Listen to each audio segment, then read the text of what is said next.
Welcome to another edition of Your Town Today. I'm your host, Frank McGwire. And today we're talking about one of the biggest, most cherished traditions in Western Manitoba. It's the Westman Area Traditional Christmas Dinner. Been going now since the mid-'80s, and its humble beginnings took place in a church basement near downtown Brandon. Rocky Addison was the spearhead behind the whole thing. He championed the whole idea. It was his way of giving back to the community for folks that would otherwise be alone or go without a meal on Christmas Day. So he decided, I'm going to make sure we get a meal prepped and cooked and put together in the church basement for folks to come from wherever they are and not be alone and to be fed on, of all days, the most holiest of days, Christmas Day. Well, from that point in the mid-'80s, it grew from maybe just a few dozen people attending to now a few thousand people. As the tradition continues now approaching close to 40 years, we'll have it in the MNP Hall at the Keystone Center, and it's going to take a lot of volunteers. It's going to take a lot of donations. We're going to have presents for the kids. We're going to have Santa there, and we're going to have a fantastic meal. And a big part of that meal is a volunteer that joins me on Your Town Today. This time around, it's JD Braid from Brandon University. JD, thanks so much for coming on. Thanks for having me, Frank. Good having you here. Now, you're a fellow committee member with me and Gladden Smith and everybody else on the board. I want to thank you for your time doing that, and I also want to thank you for coming on the show today and telling us a little bit about the preparations of the Christmas dinner. Because, you know, when you're feeding that many people in one day, it's not only a huge task, but you really have to check a lot of boxes along the way when you're preparing for such a thing. So would you have any idea on man hours involved? Can you ballpark that? I can't ballpark the man hours, but, I think the last time we did an interview, the one thing that was said was it takes a community to feed a community. There you go. And, you know, that community is made up of so many volunteers. I know on the 23rd, we're going to have 13 people coming in just to peel potatoes. Yeah. So we've got about 1,200 pounds of potatoes that need to be peeled. Now, the great thing is you're going to be doing, some of it's going to be done at the BU kitchen and at Harvest Hall, and some of it will be done at the Keystone Center kitchen up top, just parallel to the MMP Hall. So it's good to have those facilities all humming and ready to go and staffed. And, you know, so you said you had 13 volunteers on hand for just the BU portion of the prep? That's correct, yeah. Okay. And we'll be preparing the potatoes, heating up the hams. We're going to be doing about 600 liters of turkey gravy. Ooh. And then there's many volunteers that are going to be moving the food from the university in heated hot boxes to the Keystone Center. So Gladden's been moving turkeys. This was taped 13th of December. But as we move closer to Christmas Day, he's been, since late November, he's been hauling turkeys around, getting them in freezers so we keep them nice and ready for the big day to prep them all. So that's all taking place right now. We can still use volunteers, though, to help when it gets closer to the day for preparations, for meal servings, for delivering meals to people that can't make it down to MMP Hall. We need entertainers. We need people to wrap children's toys. I know that can be a great family event too if you bring the family out. I know last year my wife and I managed to fill a huge box of toys all wrapped up for boys and girls that will be, I'm sure, delighted to receive something on Christmas Day. So not to get too far off task from the food services end of it, what else is on the menu? You had mentioned some other items? We've got turkey, we've got ham, we've got mashed potatoes, there's going to be vegetables, turkey gravy, cranberry sauce. There's desserts that need to be prepared and boxed up for delivery as well. And also for everyone that's going to be eating at the Keystone Center. So super. Let's go back a little bit, JD, because I know just this year I met you during the committee meetings, and we've done a couple of events leading up to it to bring in some donations, some cash donations and things at Brandon University. And thanks again for that. Harvest Hall is just a fantastic venue for such things. But let's go back to your beginnings of getting involved with the Christmas dinner. When, I know why is kind of an easy question to ask, why you're doing it, but when and why did you get involved? Well, I moved to Brandon in about 2004, and like I said before, the traditional Christmas dinner is one of the first things I kind of heard about, like community events when I moved here. So I was the chef at the Canada Inns back at that time. So we were preparing the food and doing it at the Keystone Center, which was serviced by Canada Inns at that time. So it was a fun event for me, and I got to really know more people in the community just moving here. So it was a great way to rub shoulders with different members of the community, meet new friends. And it was also at a time, Christmas morning, my kids were in bed. So, Santa would sneak out of the house and he would help provide some service to other members of the community. And then I'd sneak back into the house, before my kids would wake up. So, yeah, for me, it was always fun. You mentioned Santa sneaking out of the house and sneaking back. You were telling me just before we started the taping here on Your Town Today, when you get up the insanely early hour, because that's what it takes to get all the preparations done just the way you want them, because I know you're a perfectionist and you have to be in the food service business, right? So share with us when your day is going to start and when it's going to end that day on Christmas Day. So Christmas morning, I'll be going to the university, probably about 2:30. We've got to start steaming the potatoes. We've got to mash the potatoes. We've got to get the hams in the oven. We've got to get the turkey gravy cooking. And then more of the volunteers will show up closer to about 6, 7, 8. And then more volunteers are going to come, and then they're going to start moving the products that are ready and prepared between the university and the Keystone Center. So volunteers, that's you touched on that, JD, and I want to make sure we get the number up on the screen, guys in the control room. People, if you're watching this program, if you have nothing else to do on Christmas Day and you want to lend a hand, 204-728-7987 is the number. That's 204-728-7987. Traditionalchristmasdinner.ca is the website.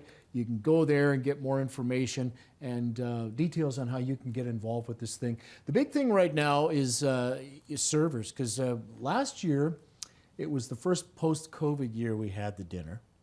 And you probably noticed the numbers dropped off a little bit, but we were hit with a bit of a winter storm early on in the day. So I think we were prepared for around 3,000 to 3,500 meals. Yeah.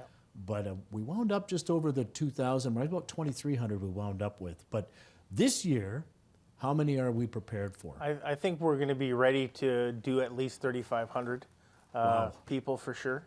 And that's again we're going noon to 6. Correct? I believe that's Feel free to jump in and correct me if I'm wrong. No, I'm pretty sure that's the time. So okay. By noon, I'm hoping Santa will have snuck back into the house with all the preparations ready. Excellent. So when people come to the MMP Hall, all the tables are all decked out. There's seating for a lot of people. Now, each sitting, we're not going to do 3,500 in one shot. No. It's going to take several sittings.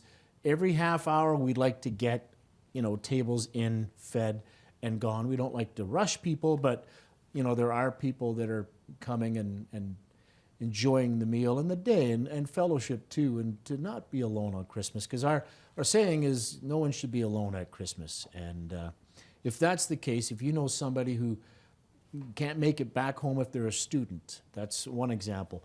Maybe you are alone, you have no family left, come and share the day with us. That's what this is about too. And it's also the wonderful meal that JD and his team are helping to prepare for the folks in Westman.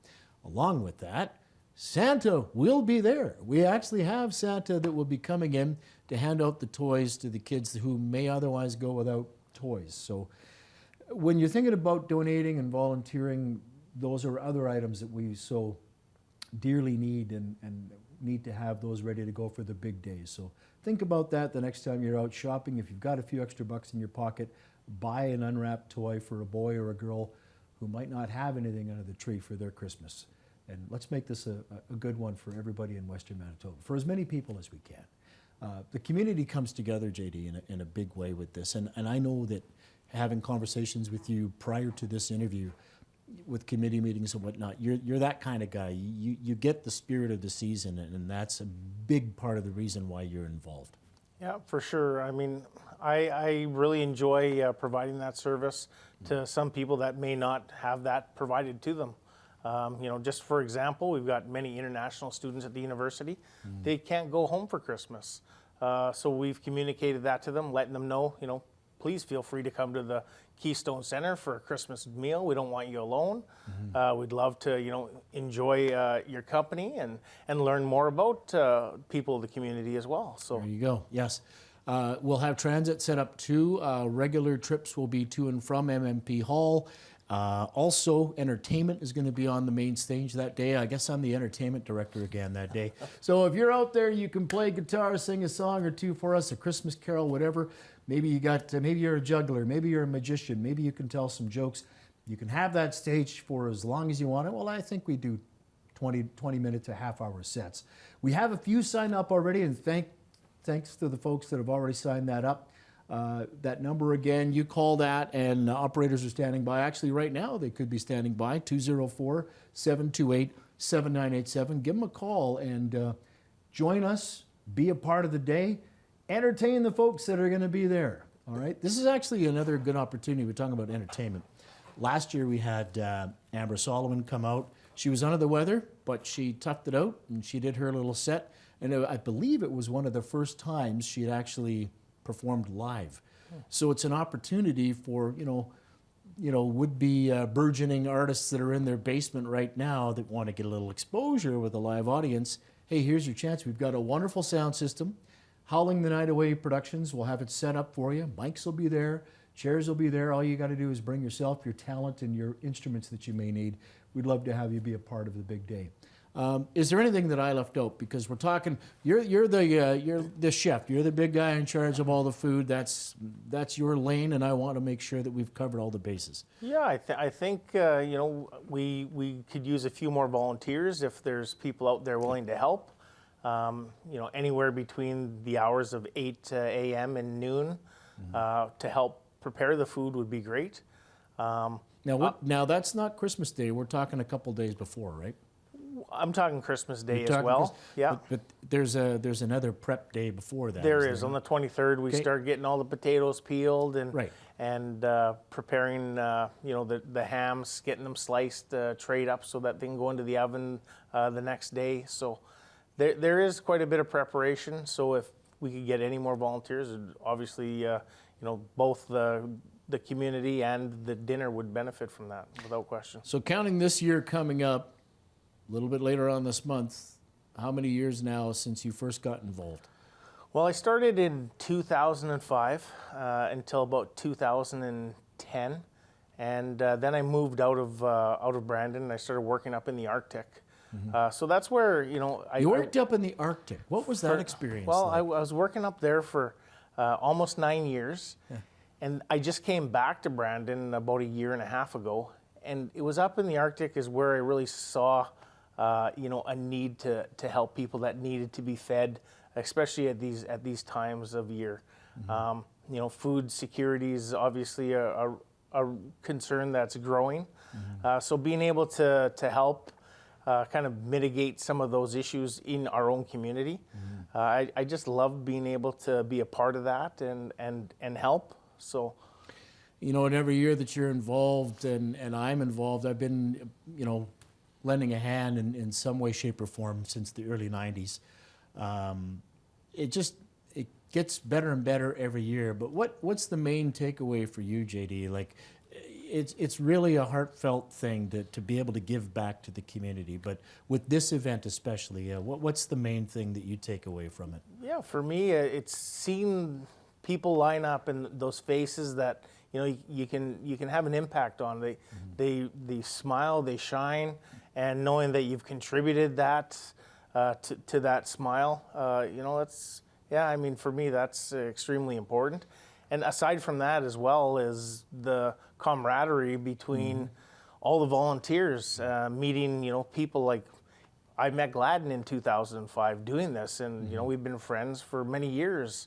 and not just him, other volunteers as well. You talk about a spark plug for the community. That guy is it right there. Absolutely. And we are too, the same way, following in his footsteps. And he's kind of a model for the community, the champion of the community to get behind certain things, very important events like the Westman area Traditional Christmas Dinner. Well, that's super. That's kind of the takeaway I get. I think with this type of an event, not only is it a good way to give back to the community, but it's a wonderful Christmas gift to give people. Yeah, and you know what? One other thing too is people, they come out, they donate their time, they volunteer, and it might not be something they're passionate about for first or second timers, but it tends to grow on you. And yeah. I'm sure Glad was no different. It probably wasn't complete passion the first time he did it. It grew on him, and look where it brought him. That's something I have to mention. So when people come out and volunteer, it may be something that you get into and become extremely passionate about, and you become community leader. You become well engaged within the community. Yep. So I think it's a great opportunity for people if they look at it from that perspective. It becomes a special tradition, and it can be yourself, or you can bring your family along. We invite everybody who wants to get involved to help make this thing the best it can be. An event of this magnitude does take a lot of support. We do need a lot of sponsors to step up in the community, and we do have that. But there's always room for more, because the need for this is going to just keep growing and growing. And we deliver meals to folks that can't make it, right? We have buses that pick people up that want to come and enjoy the fellowship with other people. So it's growing year in and year out, and we're happy to have facilities like the Keystone Center, opening the doors of the MMP Hall to have this event, because they understand the importance of it as well. Absolutely. And they love to be a part of this wonderful tradition, which we're happy that the BU now is involved, and yourself and your team are making so much more possible for the dinner, and I thank you again for that. And folks, I'll tell you something. Outside of the Christmas dinner, if you ever want a good lunch or a good meal, you go to Harvest Hall at BU. JD and his team there put some great food together. I can attest to that. I've had many great breakfasts there as well. JD, it's been a great time here. Thanks for coming on the show. Thanks for having me. Pleasure having you. Thanks for taking your time. And thank you for watching Your Town Today. Remember, the Westman Area Traditional Christmas Dinner. It's coming up on 40 years. This will be 39 since we started. I believe we were stopped by COVID 1 year for sure. So this will be, I believe, the 38th time that we're going to be doing this. MMP Hall, noon to 6, Christmas Day. Don't forget that number, guys. Can you put it up? Oh, they're way ahead of me. 728-7987. Please call, volunteer some time. And we'd love you to share the big day with all of us. For everybody here at WCG Channel 12, I'm your host of Your Town Today, Frank McGwire, saying thanks for watching, and we'll see you again sometime.